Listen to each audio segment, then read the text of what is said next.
ಇಂದೇ ಡೌನ್ಲೋಡ್ ಮಾಡಿ ಮತ್ತು ನಿಮ್ಮ ನೆಚ್ಚಿನ ಶೋಗಳನ್ನ ಆನಂದಿಸಿ. ನೋಡಿ ನರಸಿಂಹ, ನೀವು ಅನ್ಕೊಂಡಿರೋ ತಪ್ಪು ನಾನೇನು ಮಾಡಿಲ್ಲ. ನಾನೇನು ಅಂತ ದೀಪ ಅವ್ರಿಗೂ ಚೆನ್ನಾಗಿ ಗೊತ್ತಿರೋದಕ್ಕೆ ಪುಟ್ಟಿ ನಿಮ್ ಸಹವಾಸ ಬೇಡ ಅಂತ ನಮ್ಮ ಮನೆಗೆ ಬಂದಿರೋದು.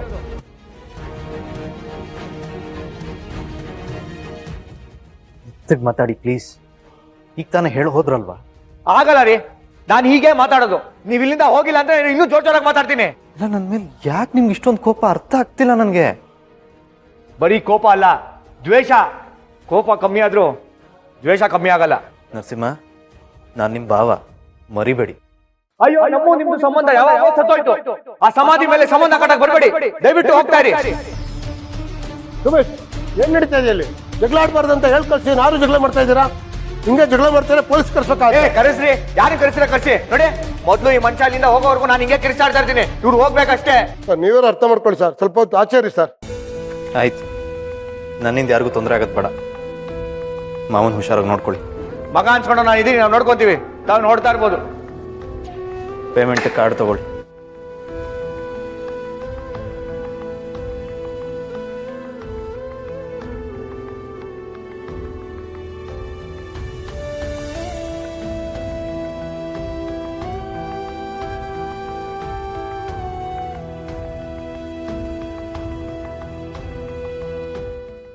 ಈ ಅವ್ರ ಮೇಲೆ ಪ್ರೀತಿ ತೋರಿಸ್ತಿಲ್ಲ ಅಂತ ತಾನೆ ಅವ್ರ ಮನೆ ಬಿಟ್ಟು ಬಂದಿರೋದು.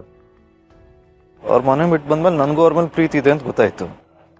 ಹೇಳಕ್ಕೆ ಅಂತ ಬಂದ್ರೆ ಅಷ್ಟೊಂದು ಮಾವಂಗೆ ಆಕ್ಸಿಡೆಂಟ್ ಆಗೋ ಥರ ಆಯಿತು. ನರಸಿಂಹ ಬರೀ ಹುಚ್ಚುಚ್ಚಂಗೆ ಕೂಗಾಡ್ತಾರೆ. ಎಲ್ಲಪ್ಪ ಹೋಗೋದು ಇಷ್ಟೊತ್ತಲ್ಲಿ?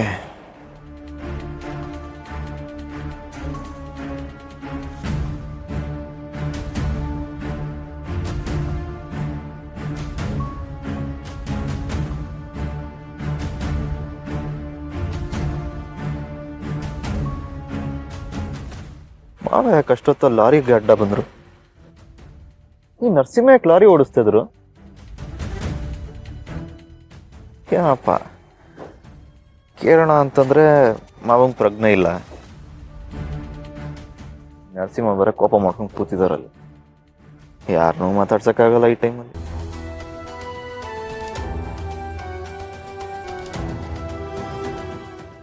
ಮಾವಂಗೆ ಹುಷಾರಿಲ್ದಿರೋವಾಗ ನಾನು ಹೋಗಿ ದೀಪ ಅವ್ರು ನೋಡ್ಕೊಂಬರೋದು ತಪ್ಪಾಗುತ್ತೆ.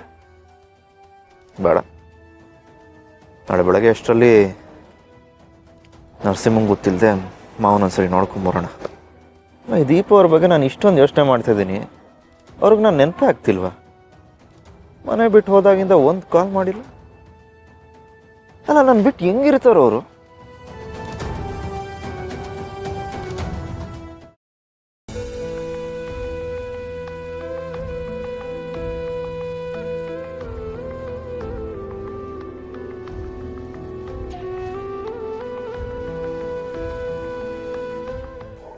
ಡಾಕ್ಟರ್, ಅಪ್ಪ ಅವ್ರೇನೋ ಶಾಕಲ್ಲಿದ್ದಾರ್ರಿ. ಅಂಥದ್ದು ಏನಾಯ್ತು ಅವ್ರಿಗೆ? ಅದು ಒಬ್ಬರೇ ಆಚೆ ಹೋಗಿ ಬರ್ತೀನಿ ಅಂತ ಹೋಗಿದ್ರು. ತುಂಬಾ ಹೊತ್ತಾದ್ರೂ ಬರ್ಲಿಲ್ವಲ್ಲ ಅಂತ ಹೋಗಿ ನೋಡಿದ್ರೆ ಮೂರ್ಛೆ ತಪ್ಪಿದೋಗ್ಬಿಟ್ಟಿದ್ರು ಡಾಕ್ಟರ್. ಆಕ್ಸಿಡೆಂಟ್ ಮತ್ತೆ ಯಾರ ಮೇಲಾರು ಅಟ್ಯಾಕ್ ಆಗೋದೇನೋ ನೋಡ್ಬಿಟ್ರಾ? ಅವ್ರ ಬ್ಲಡ್ ಪ್ರೆಷರ್ ತುಂಬಾ ಏರುಪೇರಾಗಿದೆ. ಗಾಬರಿ ಆಗೋದೇನಿಲ್ಲ. ಪ್ರಜ್ಞೆ ಬಂದ್ಮೇಲೆ ಒಂದು ಅರ್ಧ ಗಂಟೆ ರೆಸ್ಟ್ ಮಾಡಿದ್ರೆ ಸರಿ ಆಗುತ್ತೆ. ಅದಾದ್ಮೇಲೆ ನೀವು ಡಿಸ್ಚಾರ್ಜ್ ಮಾಡಿ ಕರ್ಕೊಂಡು ಹೋಗ್ಬೋದು.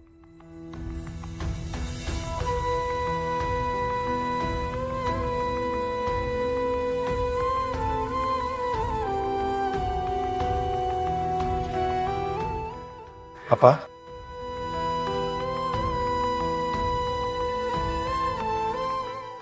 ಯಾಕಪ್ಪ ಕಣ್ಣಲ್ಲಿ ನೀರು? ಏನಾಯ್ತು? ನಾನು ಎಲ್ಲಿದ್ದೀನಿ? ನನ್ನ ಯಾರು ಕಾಪಾಡಿದ್ದು?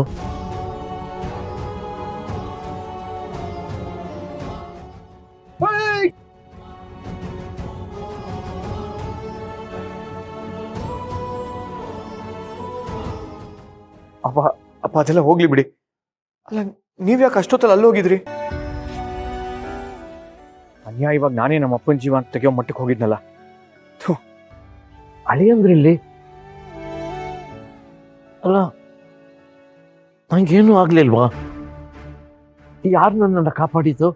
ಆ ಜಾಗಕ್ಕೆ ಅಳಿಯಂದ್ರು ಬಂದಿದ್ರಾ? ಭಾವ ಅಪ್ಪನ ಜೀವ ಕಾಪಾಡಿದ್ರು ನಿಜ, ಆದ್ರೆ ಅದಕ್ಕೆ ಅಂತ ಅವ್ರ ಪುಟ್ಟಿಗೆ ಮಾಡಿರೋ ಮೋಸ ನಾನು ಯಾವತ್ತೂ ಮರೆಯಲ್ಲ. ಅದಕ್ಕೆ ಯಾವತ್ತೂ ಕ್ಷಮೆ ಇಲ್ಲ. ಅಪ್ಪ, ಇಲ್ಲಿ ಯಾರೂ ಬಂದಿಲ್ಲಪ್ಪ. ಮೊದಲು ಹುಷಾರಾಗಿ. ಒಂದು ವೇಳೆ ನಿಮ್ಗೆ ಹೆಚ್ಚು ಕಮ್ಮಿ ಆಗಿದ್ರೆ ನಾನಂತೂ ಬದುಕ್ತಾ ಇರ್ಲಿಲ್ಲಪ್ಪ.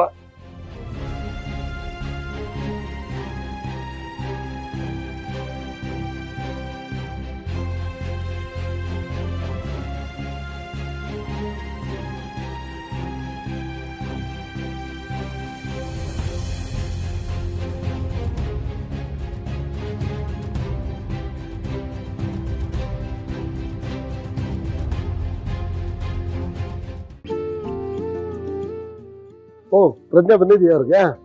ಓಕೆ, ಹೇಗಿದ್ದೀರಾ? ಆರಾಮಿದ್ದೀರಲ್ಲ? ಓಕೆ, ಡಾಕ್ಟರ್ ಉಸಿರಾಟಲ್ಲ ಹೇಗಿದೆ? ತೊಂದರೆ ಇಲ್ಲ ತಾನೆ? ಡಾಕ್ಟರ್, ಅವರು ಇಲ್ಲಿರೋಕ್ಕಾಗಲ್ಲ, ಮನೆಗೆ ಹೋಗೋಣ ಅಂತಿದ್ದಾರೆ. ಕರ್ಕೊಂಡು ಹೋಗ್ಬೋದಾ? ಕರ್ಕೊಂಡು ಹೋಗ್ಬೋದು, ಏನು ತೊಂದರೆ ಇಲ್ಲ. ಆದರೆ 2-3 ದಿನ ರೆಸ್ಟ್ ಮಾಡ್ಬೇಕು ಫುಲ್ಲಾಗಿ. ಏನಾದ್ರು ತೊಂದರೆ ಆದರೆ ಇಮ್ಮಿಡಿಯೇಟ್ಲಿ ಕರ್ಕೊಂಬನ್ನಿ. ನೀವು ಜಾಸ್ತಿ ಆಯಾಸ ಮಾಡ್ಕೋಬಾರ್ದು, ಆರಾಮಾಗಿರಿ. ಬಾಮೇಲೆ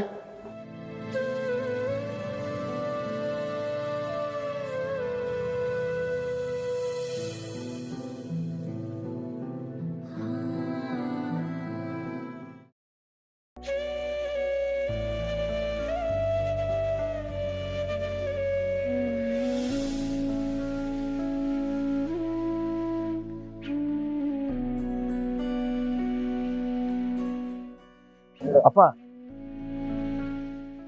ಒಂದು ನಿಮಿಷ. ಯಾರೋ ಪಾಪ ಚಳಿಲಿ ತುಂಬಾ ನಡುಗ್ತಾ ಇದ್ದಾರೆ ಇಲ್ಲಿ. ಅಲ್ಲಪ್ಪ, ಅವ್ರು ಯಾರೋ ಏನೋ, ನಮಗೆ ಯಾಕೆ? ಮೊದಲೇ ನಿಮ್ಗೆ ಹುಷಾರಿಲ್ಲ, ಬನ್ನಿ ಮನೆಗೆ ಹೋಗೋಣ. ಹಾಗೆಲ್ಲ ಹೇಳಬಾರ್ದು. ಒಂದು ನಿಮಿಷ ನಿಂತ್ಕೋ, ಬಂದ್ಬಿಡ್ತೀನಿ. ಅಲ್ಲಪ್ಪ, ಅಪ್ಪ ಅಪ್ಪ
ಅದ್ಕೆ ಅದ್ಕೆ ಅದ್ಕೆ ಅದ್ಕೆ ಒಂದ್ ನಿಮಿಷ, ಯಾರು ಅಂತ ಕೇಳಿ ಬಾಗಿಲು ತೆಗಿಯೋಣ.